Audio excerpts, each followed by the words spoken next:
in Sure. a Just remember, terrible way. Colombia is not Venezuela. Venezuela has one major city and then a lot of areas that kind of cling on. There are three major cities that are broadly disconnected in Colombia. So even if you change the presidency, it's not like all those regional power centers are just going to snap to. And that Yes. whenever someone's going to make a judgment, they're coming from their own moral code and their own normative view of what should happen. Hmm. And I don't have a lever to affect that. So if people Hmm. ask me, I will, of course, tell them, but they might not be aiming for the same future that I am. Well, Let's see. If I was going to choose one thing to do different, I would say that back during the Clinton and the W. Bush administrations, we should have spent about 20 times as much as we did on researching new green techs. Here we are in 2022. There's a broad assessment that the climate is an issue, and we have yet to develop a good technology for mass application that can actually address the problem. Today's solar and wind doesn't work on 80% of the world's surface, and we still don't have a good grid battery. And until we have that, everything else is just rearranging chairs. Baby boomers. There's so many things the baby boomers did wrong. It's really difficult to know where to start. However, you can link into immigration. Um, Way back when, under Jimmy Carter, which is generally not considered one of our more successful presidents, the series of hurricanes hit Central America, and the Department of Immigration went down into Central America to hand out worker permits. And the idea is if you keep your nose clean, you can work, and after a certain amount of time, you can apply for an extension. You can get a ticket home, or you can get on the path to citizenship. And it was the only time in our history that we regularized the illegal immigration flows. And so we actually knew the size of the problem. If we had done something like that in the early 2000s, we would have already, from the additional tax inflows, paid for the entirety of the baby boomer retirement. I'm not nearly as concerned. Now, let me start by saying I'm a fiscal conservative. So the idea of what I'm going to say, it kind of makes my stomach turn, but it really doesn't matter, or at least not yet.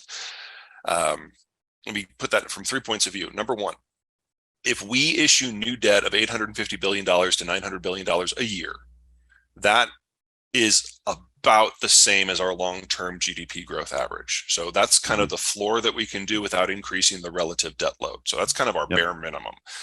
Number two, the United States dollar is the sole global currency. And one of the things that the Ukraine war has shown us is that there are absolutely no pretenders to the throne. Right, sure. I mean, Okay. our long-term growth rate is 2.5 to 3%. Yep. So with our GDP in its current size, that means we can deficit spend the entire defense budget right now. Hmm. Just to give you an Yeah. idea of I just scale. want to, yeah, okay. I thought that's what you were saying. I wanted to clarify for the audience. Yeah, sure.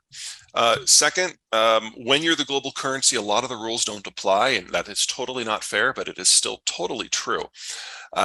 Most countries, most trade use the US dollar as the lubricant of exchange, whether in trade or in their own internal systems. Remember, the US dollar is the second most used currency in every country in the world, except for in the countries where it's the number one used currency. It is the primary store of value, and more store of value is held outside of the United States than within, which means we're in Hmm. this weird little system where we can print currency and they have to suck it up. Uh, it's rude. It's not fair. It's still true. Oh, and I totally get it. And then we get to the third thing. Fiat's the new norm. We used to have asset-backed currencies, backed by gold or copper, whatever it happened to be. And what people forget about the good old days is they weren't all that good old. You would have one of those that worked in the world because it would attract other people because they wanted that asset-backed nature. And the more successful it was, the more of the gold or the copper that you needed to back it, which meant that every country that had a successful asset-backed currency had to physically expand and go to war for more assets. And that ultimately undid all of them. So fiat is a bad idea for secondary currency, but it's a great idea for a primary one because you're no longer faced that restriction. Hmm. So we're now in this weird, strange world where the less involved the United States is, the more stable its currency is because it's not involved in the trading matrix. So countries that are even not even trading with the United States now see the US dollar as really their only option, even as the United States kind of melts away from the international scene. And when that's the environment, inflating the value of the currency, or I'm sorry, inflating the supply of the currency by 10% a year, it's really not that big of a deal. that I work with, and most of my business is from consulting for firms now, is their primary concern is labor. Mexican labor has stopped coming to the United States. Inward migration from Mexico has been negative for 12 of the last 13 years now. Right. And there is a particular shortage in the sorts of jobs that the baby boomers were known for. They were kind of our last broad cadre employment block, where they didn't just do white collar, they did blue collar, they did the trades, they did agriculture. Anything that was part of that broad spectrum that wasn't just top management, we have a shortage of now.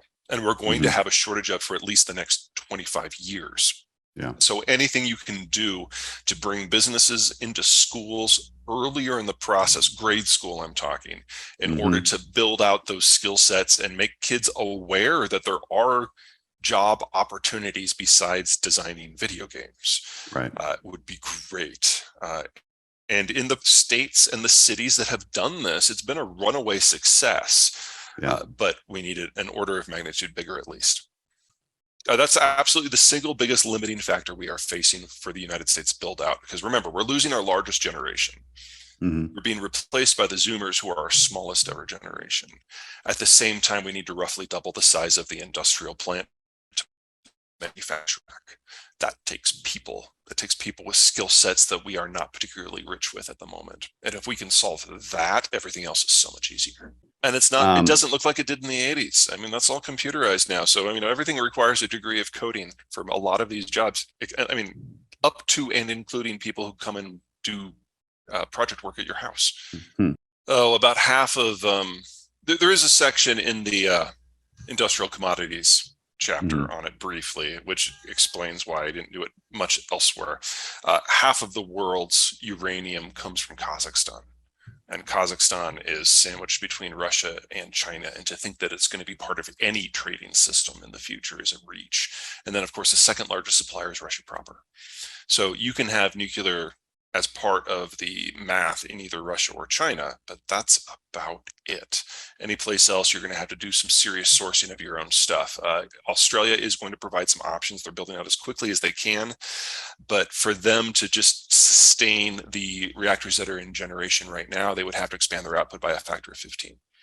That's not going to happen. So there will be some specific countries that might be able to have a few reactors. But in the case of the United States, ours are 50 years old. They need to be decommissioned. New ones, I think, are a great idea, but there's a materials issue, there's an experience issue, there's a time issue, there's a regulatory issue, and they're just so much better, lower hanging fruit than nuclear, unfortunately, at this time.